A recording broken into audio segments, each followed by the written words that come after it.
Salut à tous. Je me rends compte que j'ai beaucoup de chance. J'ai pu monter à Auron. Mes grands-parents ont un appart là-haut et j'y ai passé beaucoup de mon enfance, une grande partie de mon enfance, toutes mes vacances, au moins un mois l'été, pas mal de mes vacances d'hiver. Et voilà, c'est un petit coin que j'adore. On a un tout petit jardin, il y a un grand champ devant nous. Euh, on a même repéré des enfants déjà avec qui ma fille pourra jouer. Et en fait, j'ai beaucoup de choses à dire. Il y a beaucoup d'informations qui me viennent en même temps que je voudrais vous partager. Mais comme c'est pas encore très clair dans ma tête, je sais pas trop dans quel sens, et ben, je voulais vous faire part d'une lecture que j'ai faite ce matin.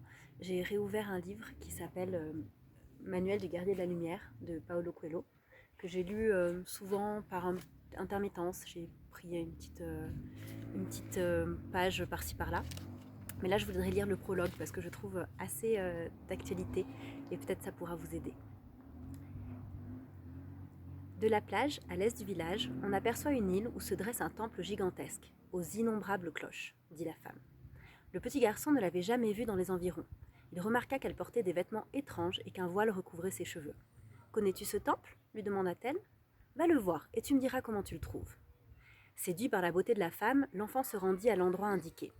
Assis sur le sable, il scruta l'horizon, mais ne vit que le spectacle auquel il était habitué, le ciel bleu qui se mêlait à l'océan.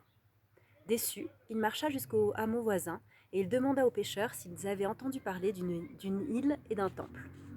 Oui, il y a très longtemps, à l'époque où mes arrière-grands-parents habitaient par là, lui répondit un vieux pêcheur.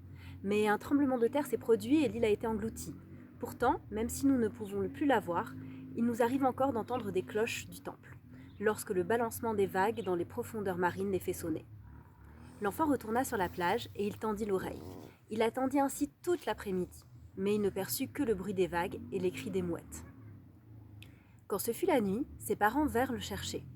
Mais, le lendemain matin, il retourna sur la plage. L'image de la femme le hantait, et il lui semblait impensable qu'une personne aussi belle pût raconter des mensonges. Si un jour elle revenait, il pourrait lui dire qu'il n'avait pas vu l'île, mais qu'il n'avait entendu les cloches du temple que le mouvement des vagues faisait tinter. Ainsi passèrent des mois. La femme ne revint pas, et le gamin l'oublia. Mais il se souvenait qu'il y avait un temple sous l'eau, et un temple renferme toujours des richesses et des trésors. S'il entendait les cloches, l'enfant aurait la certitude que les pêcheurs avaient dit la vérité. Aussi, quand il serait grand, il pourrait rassembler assez d'argent pour monter une expédition et découvrir le trésor caché. Il ne s'intéressait plus à l'école, ni à ses camarades. Il devint le sujet de plaisanteries favori des autres enfants, qui répétaient « Il n'est plus comme nous, il préfère rester face à la mer et il évite de jouer avec nous parce qu'il a peur de perdre. » Et tous riaient en voyant le gamin assis au bord de la plage. Bien qu'il ne réussit toujours pas à entendre les vieilles cloches du temple, l'enfant, chaque matin, allait apprendre quelque chose de différent. D'abord, il découvrit que, à force de percevoir leur humeur, il ne se laissait plus distraire par les vagues. Peu après, il s'habitua aussi aux cris des mouettes, au bourdonnement des abeilles, au vent qui faisait claquer les feuilles des palmiers. 6 mois après sa première rencontre avec la femme, le petit garçon était capable de ne plus se laisser distraire par aucun bruit, mais il n'entendait pas pour autant les cloches du temple englouti. D'autres prêcheurs étaient venus lui parler. Nous les entendons, affirmait-il avec insistance. Mais le gamin n'y parvenait pas. Quelque temps après, les propos des pêcheurs changèrent. Tu te préoccupes trop du bruit des cloches. Laisse tomber et retourne jouer avec tes copains. Peut-être les pêcheurs sont-ils les seuls à pouvoir entendre. Au bout d'un an environ, l'enfant décida de renoncer. Ces hommes ont peut-être raison. Il vaut mieux que je grandisse et que je devienne pêcheur. Alors je retournerai tous les matins sur cette plage et j'entendrai les cloches. Et il pensa aussi, peut-être que tout cela n'est qu'une légende, et qu'avec le tremblement de terre, les cloches se sont brisées et ne sonneront plus jamais. Cet après-midi-là, il décida de rentrer chez lui. S'approchant de l'océan pour lui faire ses adieux, il regarda encore une fois la nature. Et, comme il ne s'inquiétait plus des cloches, il put sourire de la beauté du chant des mouettes, de la rumeur de la mer, du vent qui faisait claquer des feuilles de palmier.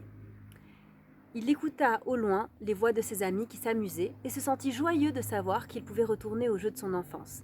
Ils s'étaient peut-être moqués de lui, mais ils oublieraient vite ce qui s'était passé et ils l'accueilleraient. L'enfant était content et, comme seul un enfant peut le faire, il remerciait d'être en vie. Il avait la certitude de n'avoir pas perdu son temps car il avait appris à contempler et à révérer la nature. Alors, parce qu'il écoutait la mer, les mouettes, le vent, le bruissement des palmes et les voix de ses amis qui jouaient, il entendit aussi la première cloche. Et une autre. Et encore une autre, jusqu'au moment où toutes les cloches du temple englouti se mirent à sonner, le remplissant de joie.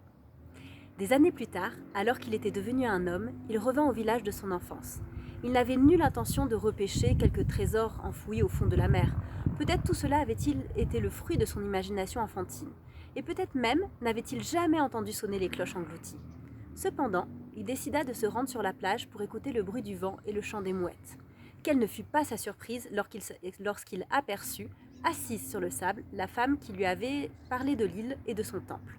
« Que fais-tu ici » demanda-t-il. « Je t'attendais. » Bien que de nombreuses années eussent passé, elle avait toujours la même apparence. Le même voile dissimulait ses cheveux et il ne paraissait pas abîmé par le temps.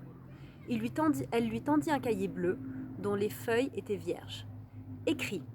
Un guerrier de la lumière prête attention au regard d'un enfant, parce que les enfants savent voir le monde sans amertume.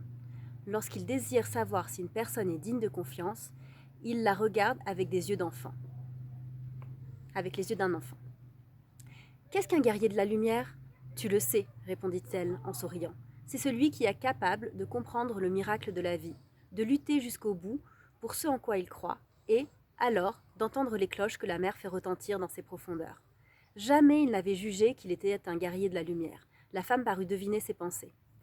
Tout le monde en est capable, et personne ne se juge un guerrier de la lumière, bien que tout le monde puisse l'être. Il regarda les pages du cahier, la femme sourit de nouveau. « Écris », répéta-t-elle. Et voilà, j'espère que cette petite lecture